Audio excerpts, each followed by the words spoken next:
Michael and Alex Smith, Susan Smith.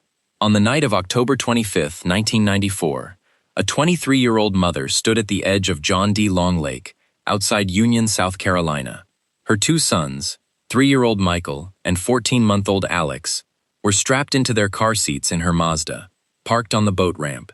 Susan Smith released the parking brake, stepped back, and watched the car roll into the black water. Then she ran to the nearest house, hammering on the door, screaming that a man had carjacked her at a red light and driven away with her babies. For 9 days, the country searched. Volunteers walked the woods of Union County.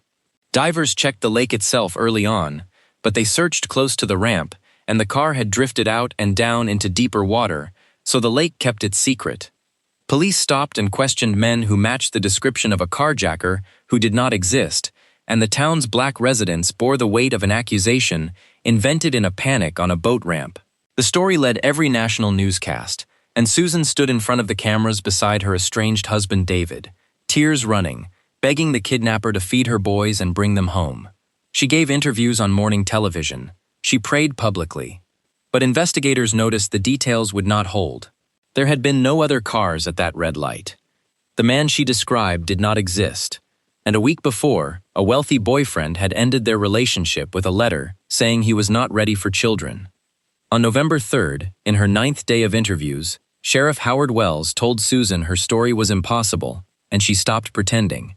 Divers found the Mazda upside down in the lake, the boys still in their seats. Susan Smith was convicted of 2 counts of murder in July 1995 and sentenced to life. The cameras she had performed for became the evidence of the performance.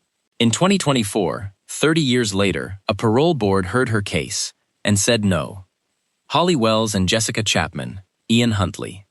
On the evening of Sunday, August 4, 2002, 2 10-year-old girls in matching Manchester United shirts left a family barbecue in the small English town of Soham to buy sweets. Holly Wells and Jessica Chapman were best friends. Their walk took them past the rented house of Ian Huntley, the caretaker at the local secondary school, a man the town's children knew by sight. He called to them from his doorway. They never came home. For 13 days, Soham became the center of the largest missing persons search in modern British history. And through all of it, Ian Huntley was everywhere. He joined the searches. He spoke gently with reporters outside his house, describing how the girls had passed by, how he was probably the last person to see them, how he hoped and prayed. He gave television interviews with hollow eyes that viewers later swore they should have read. His girlfriend, Maxine Carr, told police she had been home with him that evening. She had been 200 kilometers away.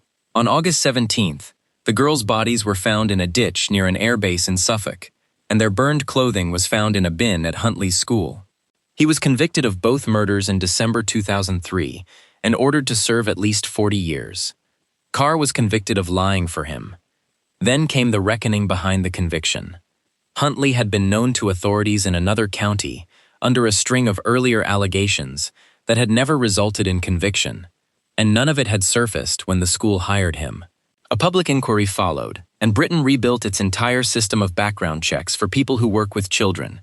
And the image the country cannot forget is the caretaker on camera, day after day, mourning the children he had already killed.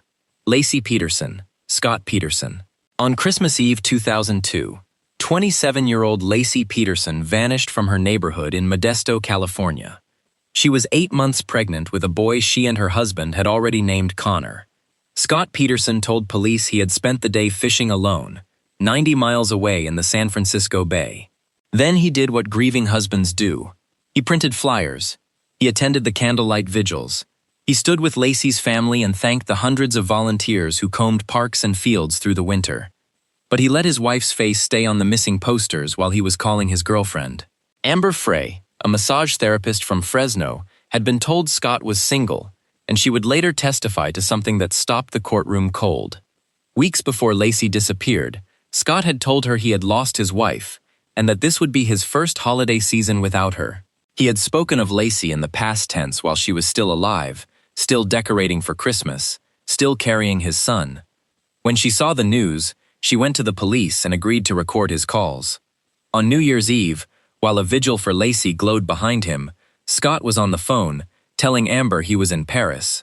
In April 2003, After a spring storm churned the bay, the bodies of Lachi and her unborn son washed ashore on the edge of San Francisco Bay, within sight of the water where Scott had anchored his boat on Christmas Eve.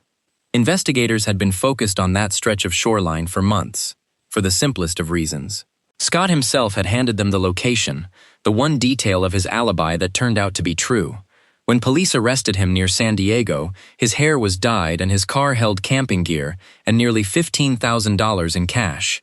He was convicted of both murders in November 2004. The death sentence was later converted to life without parole, and the conviction stands. Volunteers had handed out flyers with his wife's picture. So had he. Bella, Celeste, and Shanann Watts, Chris Watts. On the morning of August 13, 2018, a quiet oil field worker in Frederick, Colorado, reported his family missing. Shanann Watts, 15 weeks pregnant, had come home from a business trip at 2 in the morning and, according to her husband Chris, had simply left, taking 4-year-old Bella and 3-year-old Celeste.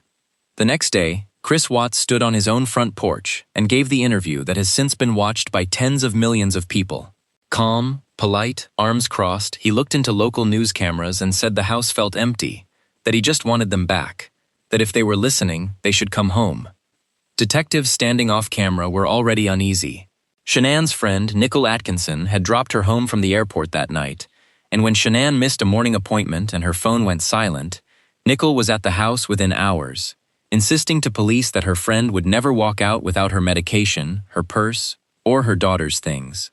A neighbor's security camera contradicted Chris's account of the morning, and the neighbor, watching the footage beside him, told officers afterward that something was wrong with the way Chris was acting. Behind the marriage, investigators found the usual quiet wreckage: debt, distance, and an affair with a coworker that Chris had hidden for weeks. On August 15th, Watts failed a polygraph, and the story collapsed in stages, each version darker than the last, until the truth was recovered from an oil site owned by his employer. He had strangled Shanann in their bed, driven the bodies of his entire family to the site in his work truck, buried his wife in a shallow grave, and hidden his daughters inside crude oil tanks. He pleaded guilty in November 2018 and received 5 life sentences. The porch interview is now studied by investigators as a catalog of deception cues.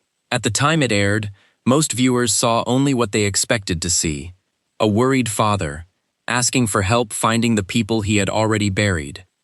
4 killers, 4 searches, 4 communities that gave their days and nights to searching for people who were never coming back. And in every one, the person begging for the victim's safe return was the reason they were gone. It works, because we cannot imagine performing grief we do not feel, so we assume no one else can either. The lesson of these cases is quieter and colder. When someone vanishes, the search parties, the vigils, the tearful interviews are where investigators now look first, because the killer, more often than anyone wants to believe, is standing in the front row, holding a flyer.